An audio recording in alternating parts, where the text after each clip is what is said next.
Growing up, I always believed family was everything. They were the people you could count on, the ones who would have your back no matter what. But I learned the hard way that sometimes, the people you share blood with can be the ones to betray you the most deeply. This is the story of how my own family turned on me, all because of money. It all started a few years ago. I'd worked my tail off since I was a teenager, saving every penny I could. While my friends were out partying, I was taking extra shifts. While my cousins were taking lavish vacations, I was investing in my future. All that hard work finally paid off when I bought my first house.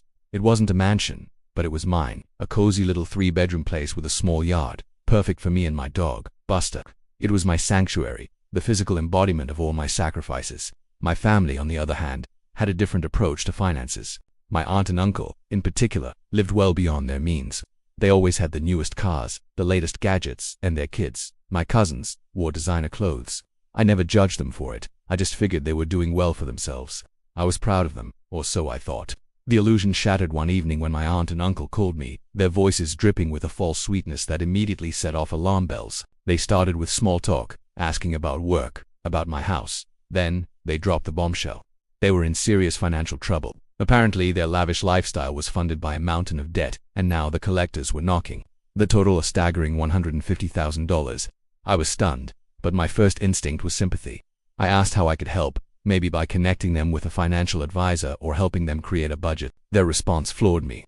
"That's sweet, honey," my aunt said, "but we were thinking of something a bit more direct.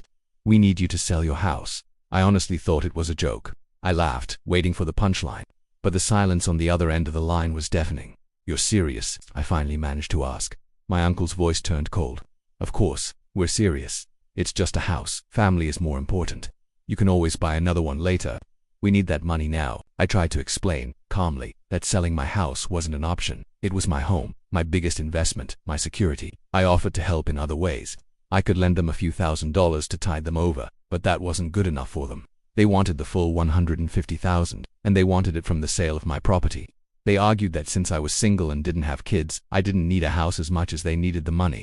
Their sense of entitlement was breathtaking. The conversation ended badly. I stood my ground and said no, and they hung up on me. I thought that would be the end of it.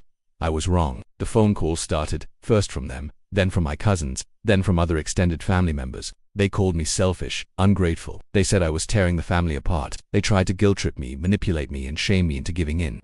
Each phone call felt like a small tear in the fabric of what I thought was my family. The pressure mounted for weeks. They showed up at my work. They posted vague, passive-aggressive things about me on social media. It was a coordinated campaign to break me down. I started to feel isolated and paranoid. The one place I felt safe was my home, my sanctuary, but they were about to violate that too. It happened on a Tuesday night. I was watching a movie with Buster when I heard a loud crash from the back of the house. My heart leaped into my throat. Buster started barking furiously. I grabbed the heaviest thing I could find, a cast iron skillet, and crept towards the kitchen. And there they were, my uncle and my 2 male cousins, climbing through the shattered glass of my back door. And in their hands they were holding baseball bats. For a second, my brain couldn't process the scene. My own family, breaking into my home like common criminals. Their faces were twisted with rage. "We tried to be nice about this," my uncle snarled, advancing on me. "You've left us no choice. We're just here to take what's ours." My blood ran cold. This wasn't about money anymore. This was a threat. This was violence. The fear that had been simmering inside me for weeks erupted into pure, unadulterated anger. How dare they? How dare they come into my home, the home I worked so hard for, and threaten me? "Get out," I said, my voice shaking but firm. "Get out of my house right now." My cousin laughed. "Or what? You're going to hit us with a frying pan." He took a step forward, raising the bat. In that moment, something inside me snapped. This wasn't my family anymore. They were intruders. They were a threat. Before they could get any closer, I did the only thing I could think of. I screamed. I screamed at the top of my lungs, a raw, primal sound of terror and fury. And then, I ran. I bolted for the front door, yanking it open and stumbling out onto my lawn, still screaming for help. Lights started flicking on in my neighbors' houses. Someone shouted, asking if I was okay.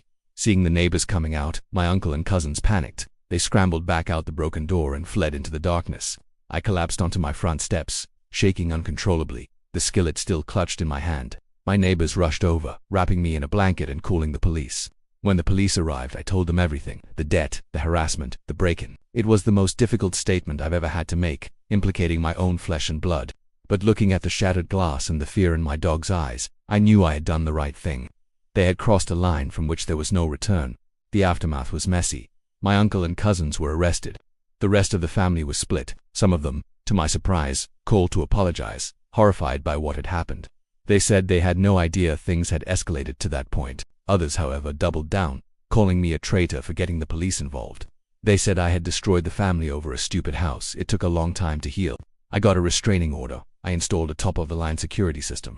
For months, every creak in the house made me jump. The feeling of safety in my own home had been stolen, and it was a long, hard road to get it back. I also had to mourn the loss of the family I thought I had. I had to accept that the loving, supportive unit I grew up believing in was, in large part, a fantasy. But in the process, I discovered what family truly means. It's not about blood. It's about respect, love, and support. My real family turned out to be the neighbors who ran to my side without a second thought.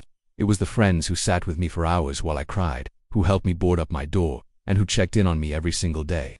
Today, my life is much quieter and much more peaceful. I severed ties with the toxic side of my family. It was painful, but necessary. My house is once again my sanctuary, a symbol not just of my hard work, but of my resilience. I learned that you can't let anyone, not even family, destroy your peace or take what you've rightfully earned. Sometimes, the hardest thing you can do is also the healthiest, to walk away and build your own family, one founded on trust and genuine care. Thank you so much for listening to my story. It's not easy to talk about, but I hope it can help someone else who might be dealing with a difficult family situation. Remember to protect your peace. If you enjoyed this video or found it helpful, please give it a thumbs up and consider subscribing to my channel. I'll see you in the next one.